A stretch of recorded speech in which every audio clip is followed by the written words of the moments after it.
اہم خبر دیتے چلیں کہ کندکوٹ سے ایک افسوسناک اطلاعات موصول ہوئے ہیں۔ کندکوٹ بخشا پور تھانے کے زورگڑھ کے مقام پر بارودی مواد پھٹنے سے 4 افراد جاں بحق ہو گئے ہیں، جبکہ ایک شخص زخمی ہو گیا ہے۔ پولیس ذرائع کے مطابق جاں بحق ہونے والے تمام افراد بکریاں چرانے والے چراوے تھے، جن کا تعلق گولو برادری سے بتایا جا رہا ہے۔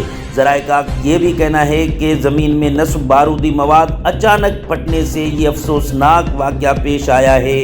پولیس فوری طور پر جائے وقوع پر پہنچ گئی اور لاشوں کو سول اسپتال منتقل کیا جا رہا ہے۔ پولیس کے مطابق واقعے کی تحقیقات کی جا رہی ہے۔ ہم آپ کو ایک اہم خبر اور ایک افسوسناک خبر دیتے چلیں کہ کندکوٹ سے یہ افسوسناک اطلاعات سامنے آئے ہیں کہ کندکوٹ بخشا پور تھانے کی حدود زورگڑھ کے مقام پر بارودی مواد پھٹنے سے 4 افراد جاں بحق جبکہ ایک شخص زخمی ہو گیا ہے۔ پولیس ذرائع کے مطابق جاں بحق ہونے والے تمام افراد بکریاں چرانے والے چرائے تھے، جن کا تعلق گولو برادری سے بتایا جا رہا ہے۔ ذرائع کا کہنا ہے کہ زمین میں نصب بارودی مواد اچانک پھٹنے سے یہ افسوسناک واقعہ پیش آیا ہے۔ پولیس فوری طور پر جائے وقوع پر پہنچ گئی اور لاشوں کو سول اسپتال منتقل کیا جا رہا ہے۔